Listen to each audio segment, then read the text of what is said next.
They told us education was the ladder. We climbed it, rung after rung, through sleepless nights and broken backs, through loans we didn't understand, but signed anyway. But somewhere along the climb, the ladder vanished tanned. We were left holding the debt, not the dream. Go to college, they said. It's the only way to be someone. So we believed them. At 17, with no real job, no understanding of compounding interest, we signed the deal. Tens of thousands of dollars for a piece of paper, they said, would open every door. But instead, it opened a vault we can't escape. Now we're 24, 26, 28, still paying, still stuck, still feeling like we bought into a scam with the prettiest packaging. Debt doesn't just sit in your bank account. It lives in your body. It lives in your mind. Every time you ignore a call, every time you avoid your bank app, every time you smile at work, knowing your paycheck already belongs to someone else, debt is there. Psychologists call it debt stress syndrome, a chronic form of anxiety that mimics PTSD. Your nervous system stays in survival mode. Fight, flight, freeze. You're not building a future. You're trying to outrun your past. The loop of despair is the modern generation debt loop. 1. Take a massive loan just to access opportunity. 2. Graduate into a world that doesn't pay enough. 3. Delay everything. Moving, out, getting married, having kids, buying a home for. Feel like a failure because life isn't moving. 5. Compare yourself to influencers who skipped college and got rich selling face serums on TikTok. 6. Go numb or hustle harder, or both. Social media doesn't show debt, it shows travel vlogs, brunch aesthetics, day in my life routines that look like luxury, but are built on borrowed time and credit cards maxed out. We pretend to be okay, because admitting we're not okay means we're somehow less than, less successful, less driven, less smart. Even if we're just stuck. When you're in debt, choices shrink. You take jobs you hate because you have to. You say yes to burnout because you need the paycheck. You say no to dreams because you can't afford the risk. And over time, you forget who you were before the numbers took over. Your identity gets hijacked by survival. You stop asking, greater than, what do I love? And start asking, what will pay me the fastest? You start seeing your 20s not as years to explore, but years to repay. You become a number in a system that profits from your fatigue. Jung Camus and the Crisis of Meaning. Carl Jung once said, "People will do anything, no matter how absurd, to avoid facing their own soul." Debt makes it easy to avoid the soul. You're too busy, too tired, too anxious. And what could be more absurd than a world where a degree costs more than a house, but earns less than a barista job? While billionaires avoid taxes and you're penalized for deferment, you wake up in a world that makes no sense, but still expects you to smile through it. Digital loneliness and financial silence. Say, you noticed how rarely people talk about it. We share memes about loans, joke about dying before we pay it off, but real conversations. Because debt in this culture isn't seen as a systemic betrayal. It's seen as a personal failure. Greater than you chose that major. You should have known better. Why didn't you do something else? So we shut down. We isolate. We cry silently after checking our account balance, then put on a brave face for the world. Because being vulnerable in a system that punishes weakness feels fatal. Dopamine, fatigue, and the illusion of progression as a hard truth. Student debt, isn't just financial, it's neurological. When you're in debt, you're more likely to experience burnout. Your dopamine system burns out, chasing small wins. Maybe this job, maybe this raise, maybe this side hustle. You feel busy, but not better. Productive, but not proud. You run and run, but the finish line keeps moving. So what's left? We've become a generation that feels broken before it even begins. They tell us we're lazy, but we work 2 jobs. They say we're entitled, but we've sacrificed freedom, joy, and rest. They mock us for complaining, while we carry the weight of an entire system built to profit off our pain. So when we say greater than we're tired, we don't mean tired like I need sleep. We mean tired like greater than I don't know who I am anymore without this weight.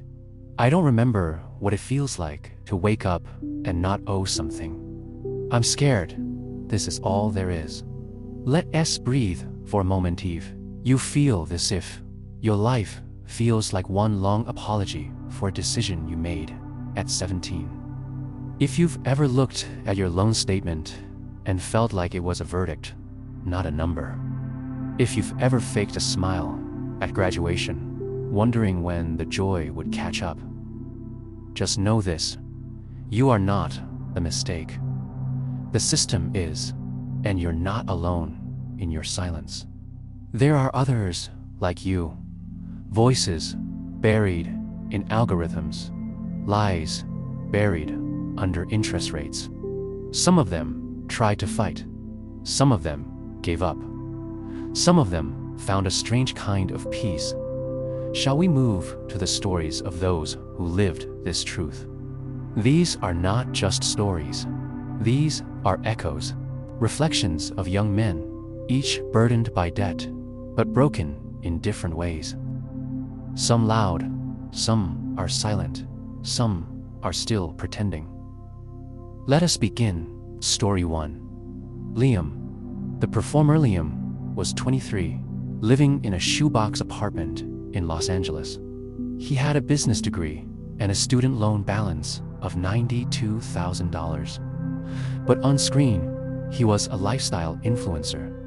Morning routines, motivational quotes, top 3 passive income hacks. His videos became popular. Brands came in.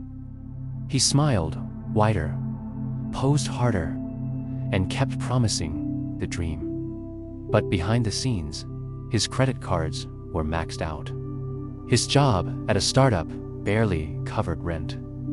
He worked 16-hour days trying to build a brand, all while drowning in debt.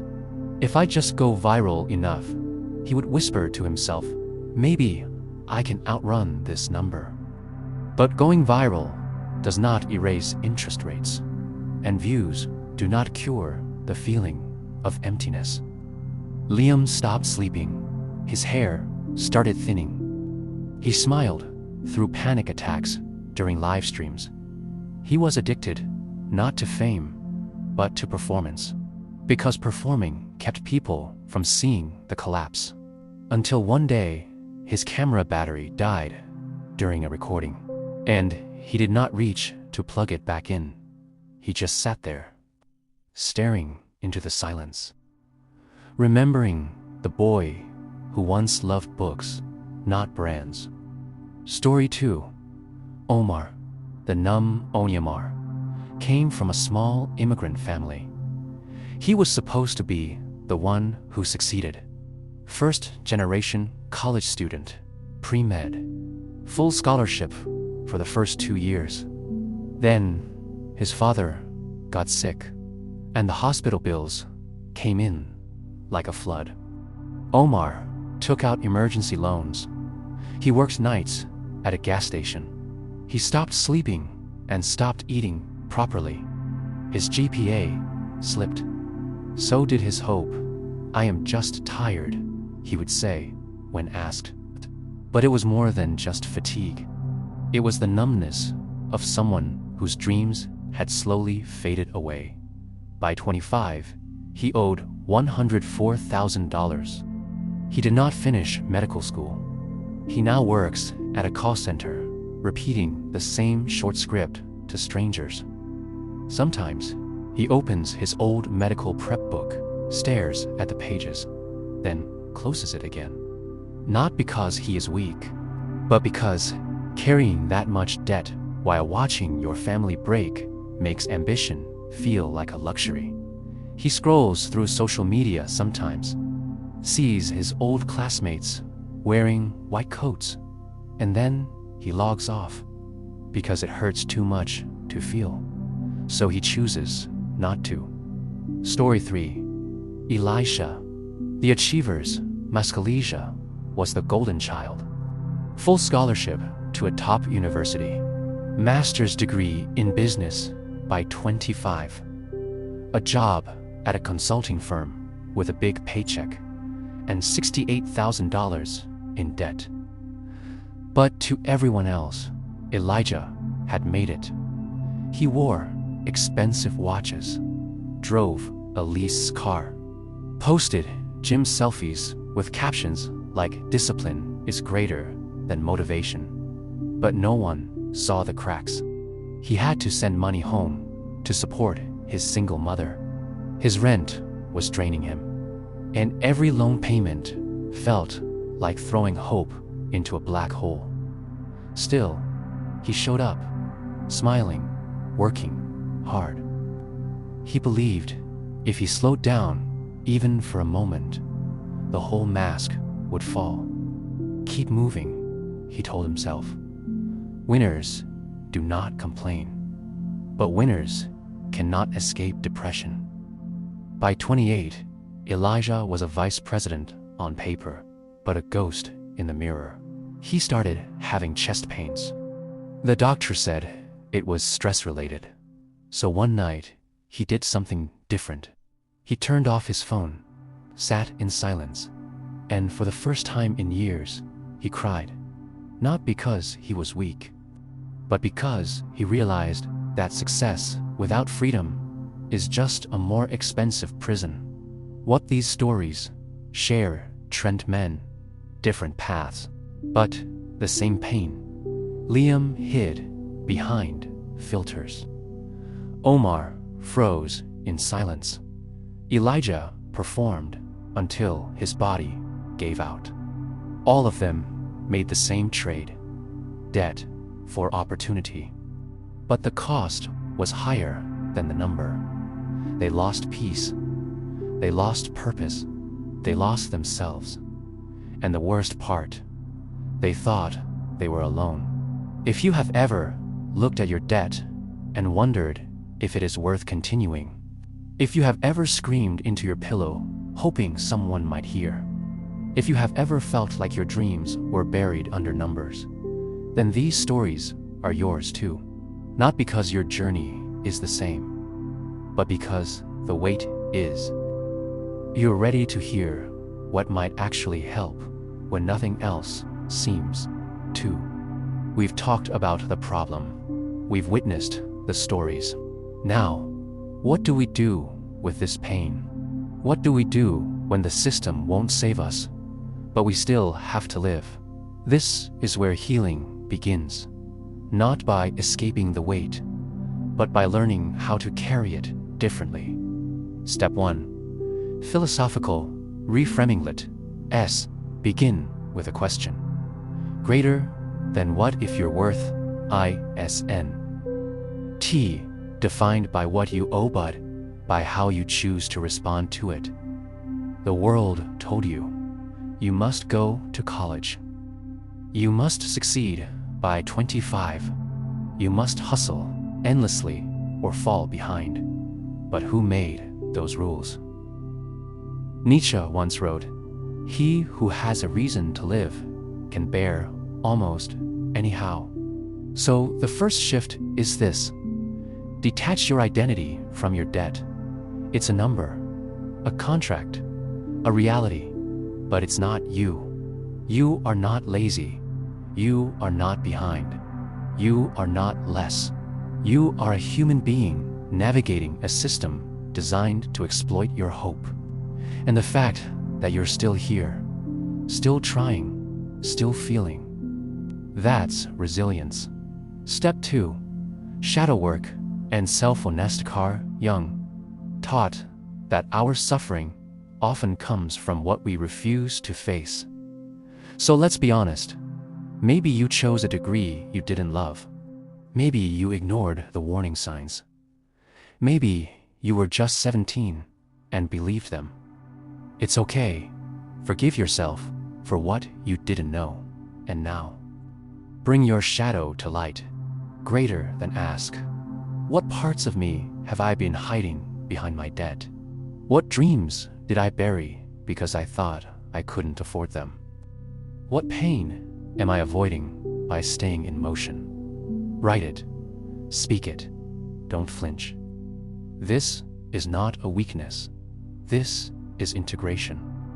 This is the beginning of becoming whole again. Step 3. The stillness practice.